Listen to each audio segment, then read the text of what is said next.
Hello everyone, इस video में हम पढ़ेंगे क्लास 8 इंग्लिश की जो हनी ड्यू बुक है उसका चैप्टर 3 है ग्लिम्पसेस ऑफ द पास्ट, उसके क्वेश्चन आंसर्स। तो चैप्टर का एक्सप्लेनेशन ऑलरेडी अवेलेबल है चैनल पे, आप देख सकते हो।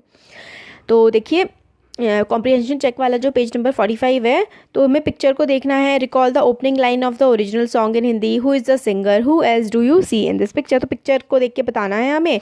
तो ओपनिंग लाइन जो है उसमें लता मंगेशकर जी गा रही हैं, तो वो ये गा रही हैं, ए मेरे वतन के लोगो ज़रा आँखों में भर लो पानी, है ना, ये वाला जो सॉन्ग है। तो वो ये लोग गा रहे हैं, मतलब गा रही हैं। पूरा का पूरा आप लिख सकते हैं। और पिक्चर में आप लोग किसे किसे देख रहे हैं? पंडित जवाहरलाल नेहरू हैं, लाल बहादुर शास्त्री हैं और इंदिरा गांधी हैं उस पिक्चर में जो बुक में हमें दिखाई गई है।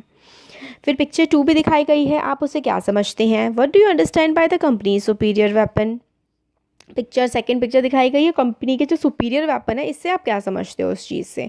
तो देखिए, East India Company conquered India by using their superior weapons the guns and diplomacy. तो ईस्ट इंडिया कंपनी जो अंग्रेज थे, उन्होंने हमारे देश को जीत लिया था, मतलब हमारे देश को गुलाम बना लिया था अपने सुपीरियर वेपन, मतलब उनके जो वेपन्स थे, वेपन होते हैं हथियार, वो काफ़ी ज़्यादा सुपीरियर थे, उनके पास मॉडर्न गन्स थी उस टाइम की। और डिप्लोमेसी, मतलब देखिए डिप्लोमेसी का मतलब होता है जैसे कि राजदूत होते हैं ना, एक देश से दूसरे देश से बातचीत करने के लिए जाते हैं, लड़ाई ना करके बातचीत करके जो हल निकाला जाता है उसी को डिप्लोमेसी कहते हैं, होशियारी से काम लेना एक तरह से। नेक्स्ट क्वेश्चन है, who is an artisan, why do you think the artisan suffered. Artisan कौन होते हैं और आपको क्यों लगता है कि आर्टिसन्स को ने सफ़र किया, मतलब उन्हें काफ़ी दिक्कतें झेलनी पड़ी। तो देखिए इसका आंसर है, an artisan is a craft person skilled in some trade, they suffered because the goods that they produced lost demand in Indian market. तो देखिए आर्टिसन होता है ऐसा क्राफ्ट पर्सन जो स्किल्ड होता है, हाँ, मतलब कोई ट्रेड में कोई काम करना उसे अच्छे से आता है, मगर उनको काफ़ी ज़्यादा सफ़र किया। They suffer because the goods that they produce lost demand in Indian market. Suffer इसलिए किया क्योंकि वो जो सामान, गुड्स का मतलब होता है सामान, सफ़र मतलब होता है कि परेशानी झेलना। परेशानी उन लोगों को इसलिए झेलनी पड़ी थी क्योंकि वो लोग जो सामान बनाते थे, अब इंडिया में लोग उसकी ख़रीदारी नहीं करते थे। वो अंग्रेज़ों द्वारा जो ब्रिटेन से सामान आता था वो सस्ता होता था, इसलिए उसको ख़रीदते थे। नेक्स्ट क्वेश्चन है, which picture according to you reveals the first sparks of the fire of revolt. इनमें से हमारी जो बुक की पिक्चर्स हैं, इनमें से कौन सी जो रिवील करती है पहला स्पार्क, स्पार्क मतलब शुरुआत में जो रिवोल्ट आंदोलन हुआ था, वो कौन सी वाली पिक्चर दिखाती है? तो पिक्चर 7 जो उसमें है, जो 1857 का जो रिवोल्ट है वो दिखाया गया है। फिर नेक्स्ट है पेज नंबर 45 पे, देखिए, do you think the Indian princes were short sighted in their approach to the events of 1757। तो इंडिया के जो प्रिंस शहजादे थे इंडिया के, हमारे देश के, वो शॉर्ट साइटेड थे, मतलब वो दूर की नहीं सोचते थे। जो इवेंट हुई, जो घटनाएं हुई 1757 में, उस तरीके की जो घटनाएं हुई थी, आपको उनको देख के क्या लगता है कि हमारे देश के जो प्रिंसेस थे वो दूर की नहीं सोचा करते थे? तो बिल्कुल सही बात है। Yes, Indian princes were short sighted in their approach, they fought against each other with the help of British, thus British became the virtual rulers. तो देखिए प्रिंसेस, हमारे देश के जो राजा महाराजा थे वो आपस में ही लड़ते रहते थे। इस चीज़ का फ़ायदा अंग्रेज़ों ने उठाया, सबका साथ दिया, जो जीता फिर उसका खुद के और ऊपर बन के बैठ कर, और इस तरीके से ब्रिटिश ने हमारे देश पर राज किया। नेक्स्ट है, how did the east India company subdue the Indian princess. East India Company जो थी, अंग्रेजों की कंपनी, किस तरीके से उन्होंने इंडियन प्रिंसेस को सबड्यू किया, अपने नीचे दबा दिया। तो देखिए, East India Company spread their wings in India to promote their trade, they supported one Indian prince to finish the other, as a result power passed on to their hands. तो East India Company जो है, spread their wings मतलब पूरे भारत में फैल गए, वो लोग व्यापार करते थे, वो एक इंडियन प्रिंस की मदद करते थे दूसरे के खिलाफ लड़ने के लिए। देखिए जैसे ए और बी हैं, ए क्या मदद कर दी इन्होंने ब्रिटिशर्स ने बी से लड़ने के लिए, तो देखिए बी तो बिल्कुल ख़त्म हो जाएगा, फिर उसके बाद ए भी थोड़ा कमज़ोर हो जाएगा लड़ने के बाद। फिर ब्रिटिशर्स बोलेंगे कि हमने तुम्हारी मदद की है, हमें आप ट्रेड कंसेशन दीजिए, और ट्रेड कंसेशन लेते लेते वो बिल्कुल स्टेट को बर्बाद कर देंगे और फिर वहाँ के राजा को भी अपने जो है अंडर कर लेते थे। इस तरीके से इन्होंने पूरे देश पर हमारे राज किया।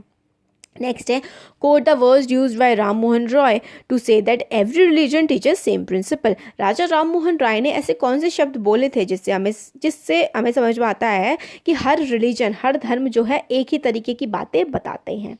तो the words of Raja Ram Mohan Roy spoken to his wife, अपनी वाइफ को उन्होंने कहा था ये शब्द, cows are of different colours but the colour of their milk is the same, different teachers have different opinions but the essence of every religion is the same. तो राजा राम मोहन राय कहते हैं कि भले ही गाय, जो गाय होती हैं वो अलग अलग रंग की होती हैं, मगर सबके जो दूध का रंग है वो सफ़ेद ही होता है। तो इसी तरीके से अलग अलग टीचर अलग अलग विचार, ओपिनियन का मतलब होता है विचार, अलग अलग विचार ज़रूर दे सकते हैं, मगर जो एसेंस होता है, जो वो कहना चाहते हैं, उनकी जो मूल बात होती है वो सबकी एक ही होती है। हर धर्म एक ही बात कहता है, चाहे वो अलग अलग तरीके से भले ही कहता हो।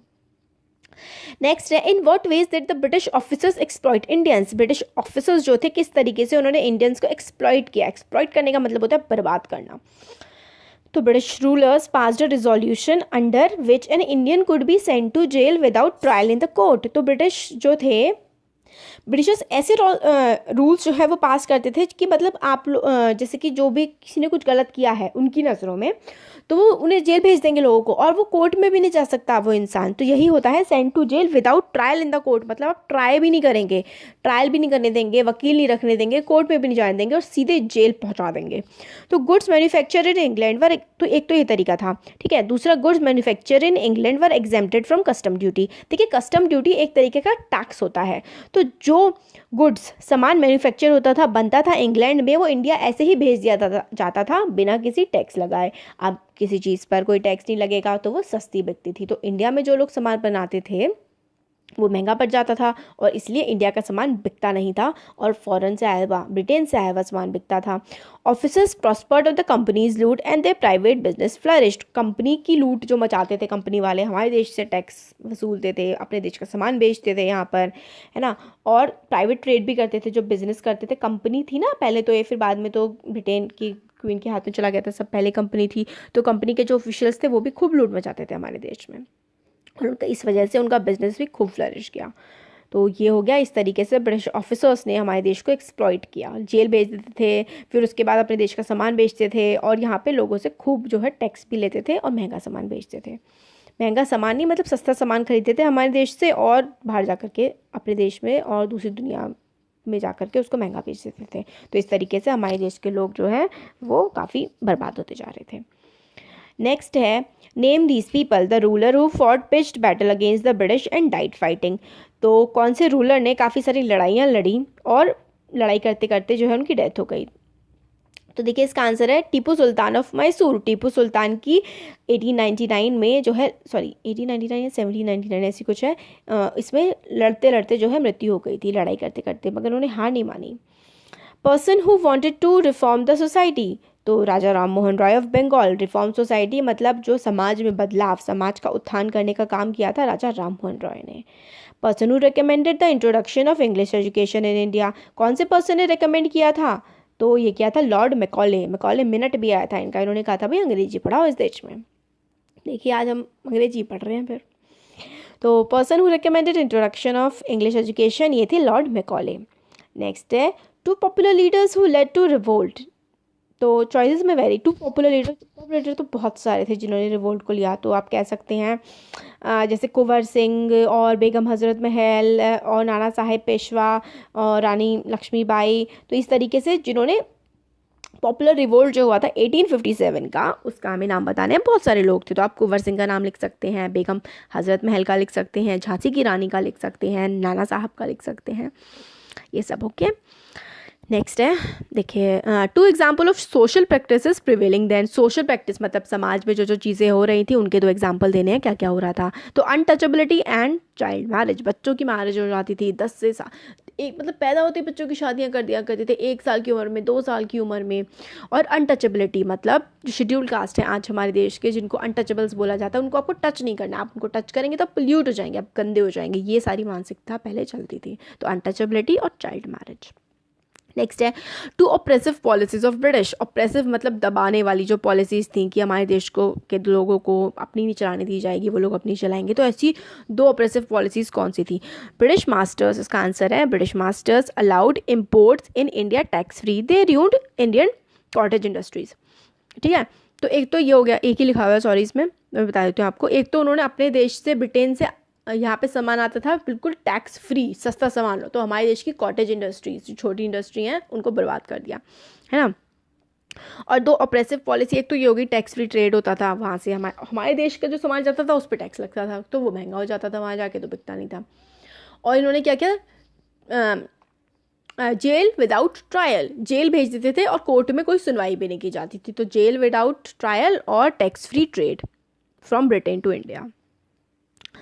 नेक्स्ट है इसका 2 ways in which common people suffered. Common people किस तरीके से सफ़र करे, किस तरीके से कॉमन पीपल आम लोगों को दिक्कतें होती थी। तो बहुत हैवी टैक्स होते थे, farmers were tax heavily and thumbs of skilled workers were cut. तो देखिए फार्मर्स पे बहुत ज़्यादा टैक्स लगाया जाता था, और thumbs of skill worker cut मतलब ये नहीं है कि सच में सबके अंगूठे काट दिए थे, ये नहीं है, ये है कि इतना कम मतलब टैक्स ही नहीं लगता था ब्रिटेन से जो सामान आता था। वहाँ औद्योगिक क्रांति, इंडस्ट्रियल रिवॉल्यूशन आ गया था, तो खूब, सपोज करिए एग्जांपल मैं कपड़े का लेती हूँ तो पेल के कपड़ा आता था। हमारे देश के जो हैं कपड़ा बनाने वाले उद्योगपति होते थे, वो कपड़ा उस हिसाब से महंगा पड़ता था, क्योंकि मशीन में तो बहुत सस्ते में बन जाता था। तो इस तरीके से हमारे देश के जो व्यापारी थे, हमारे देश के कारीगरों के हाथ काट दिए थे उन लोगों ने एक तरह से, कि उनका व्यापार ठप्प करवा दिया था बिल्कुल। और फार्मर्स से, किसानों से टैक्स वसूला जाता था बहुत ज़्यादा। 4th है 4 reason for the discontent that led to the 1857 war of independence. हमें 4 कारण बताने हैं जो डिसकंटेंट थे, मतलब जिसकी 4 रीज़न ऐसे। डिसकंटेंट का मतलब होता है जिससे मतलब बहुत ही ज़्यादा परेशान, किसी की आप विरोध करने की कगार पे आ जाओ, ऐसा। तो 1857 की वॉर ऑफ इंडिपेंडेंस जो हुई थी उसके क्या कारण थे? तो बहुत सारे कारण थे। देखिए पहले तो जो कबीलाई लोग थे, जो ट्राइबल पीपल थे, उनके साथ भी काफ़ी गलत कर रहे थे। तो सबसे पहले हम वही बताते हैं कि Santhals who lost their land became desperate and they revolted. तो संथल्स ने अपनी ज़मीन खो दी थी, वो बहुत ही परेशान हो गए थे अंग्रेज़ों की नीतियों से, तो उन्होंने रिवोल्ट कर दिया। Sepoys in the English army were paid much less than the white soldiers, तो दे वर डिसकंटेंटेड एंड एंग्री। तो हमारे देश के जो सिपाही होते थे, जो इंडियन सिपॉयज़ होते थे, उनको बहुत ही कम पे किया जाता था, खाना भी अच्छा नहीं दिया जाता था और बर्ताव भी अच्छा नहीं किया जाता था। और जो अंग्रेज थे उनके कंपैरिजन के उनको ज़्यादा मतलब सैलरी वगैरह होती थी। तो हमारे देश के लोग जो सिपाही थे उन्होंने रिवोल्ट कर दिया। Brahmins were furious when they came to know that the bullets they had to bite contained cow and pig fat। तो ब्राह्मण्स और मुस्लिम्स इस बात से दिक्कत हो गई कि भैया काउ फैट तो हमारे देश के हिंदू नहीं खा सकते हैं ना, और पिग फैट मुस्लिम्स नहीं खा सकते, तो इस बात से काफ़ी दिक्कत हो गई। फिर डी है मैनी लैंडलॉर्ड्स वर सोर because the British policies deprive them of their land and state. तो सोर का मतलब नाराज़ थे, लैंडलॉर्ड जो ज़मींदार थे वो भी काफ़ी नाराज़ थे, क्योंकि जो उनका लैंड था, मतलब जो उनकी ज़मीन थी, पुश्तैनी ज़मीनें होती थी ज़मींदारों की, वो अगर टैक्स नहीं भर पाते थे इनको अंग्रेज़ों को, तो वो छीन ली जाती थी। तो इस वजह से वो लैंडलॉर्ड नाराज़ थे। तो ये देखिए हमारे इसके क्वेश्चन आंसर्स इस चैप्टर के कंप्लीट हो गए हैं। काफ़ी इंटरेस्टिंग चैप्टर है, हमारी इंडिपेंडेंस की हिस्ट्री के बारे में पता लगता है, और आपकी जो 8th क्लास की हिस्ट्री है उससे भी काफ़ी कुछ इससे आपको हेल्प मिल सकती है। तो ये हमारा हो गया चैप्टर। Thank you.